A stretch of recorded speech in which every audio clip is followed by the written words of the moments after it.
আট দফা দাবিতে রংপুর তাজহাট কৃষি ইনস্টিটিউটের শিক্ষার্থীরা সড়ক অবরোধ করে বিক্ষোভ করছে। আমরা এই মুহূর্তে রয়েছি রংপুরের তাজহাট যে ঢাকা কুড়িগ্রাম মহাসড়ক রয়েছে এখানে, এবং নিশ্চয়ই আপনারা দেখছেন যে পুরো সড়কে বসে শিক্ষার্থীরা তাদের যে দাবি সেই দাবিতেই তারা কিন্তু আজ এখানে বিক্ষোভ করছে।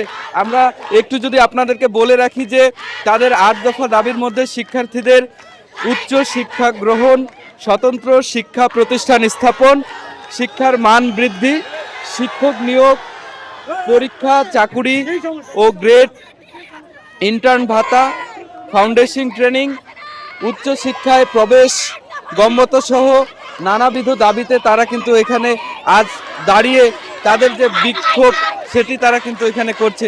এবং আমরা দেখেছি কিছুক্ষণ আগ থেকে এখন পর্যন্ত পুরো সড়কে শিক্ষার্থীরা বসে পড়েছে এবং তারা যেটি বলছেন যে তাদের যে দাবি সেই দাবি তারা দ্রুত বাস্তবায়ন চান, তাহলেই তারা তাদের যে আন্দোলন এই আন্দোলন থেকে তারা ফিরে যাবেন, এমন দফায় কিন্তু তারা আমাদেরকে বলছেন। দর্শক, আপনারা জানেন যে এই কৃষি ইনস্টিটিউটের শিক্ষার্থীরা দীর্ঘদিন থেকে তাদের যে ন্যায্য দাবি সেই দাবি নিয়ে তারা আন্দোলন করে আসছেন। এরই প্রেক্ষিতে আজ তারা টানা তৃতীয়বার অর্জন করেছে দেশের সেরা সুপার ব্র্যান্ড স্বীকৃতি বসুন্ধরা টিস্যু।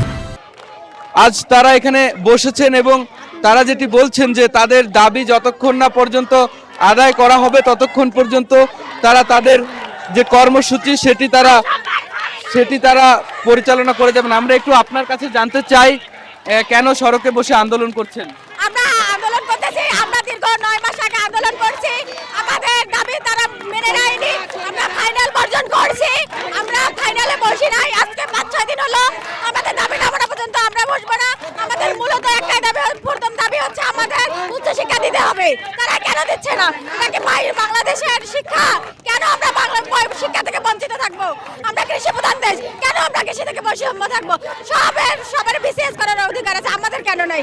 আমরা আমাদের অধিকার দাবি মানবো না, আমরা যতদিন না মানছি আমরা এই আন্দোলন চালিয়ে যাব। আমরা কিন্তু শুনছিলাম তারা বলছিলেন যে তারা তাদের যে উচ্চ শিক্ষা সেটির কথা তারা বলছেন এবং তারা নানা ধরনের সুযোগ সুবিধা তারা দাবি করছেন, এমনটি কিন্তু আমরা দেখেছি। আমরা একটু আপনার সাথে কথা বলতে চাই, একটু জানতে চাই আপনারা কেন এখানে বসে বিক্ষোভ করছেন? আমরা আমাদের 8 দফা যৌক্তিক দাবির জন্য এখানে রাজপথে নেমেছি, কারণ বিগত বছরে আমাদেরকে ডিজি তারপর খামারবাড়ি লিখিত আশ্বাস দিয়েছে, কিন্তু আশ্বাস দিয়ে আমরা এখন পর্যন্ত বাস্তবায়নের কোনো ফলস্বরূপ রূপ দেখতে পাইনি, যার কারণে আমরা এখানে আবার এসেছি।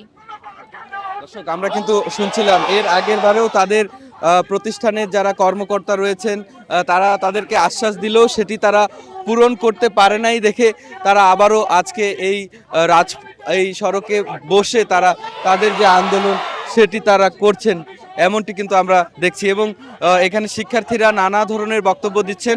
তারা যেটি বলছেন যে এই 8 দফা দাবি যতক্ষণ না পর্যন্ত তাদের পূরণ করা হবে ততক্ষণ পর্যন্ত তাদের এই কর্মসূচি অব্যাহত থাকবে, এমনটাই তারা বলছেন। এতক্ষণ যুক্ত ছিলাম আমি খুশবু হাসান রনি, আপনারা দেখছেন কালের কণ্ঠ।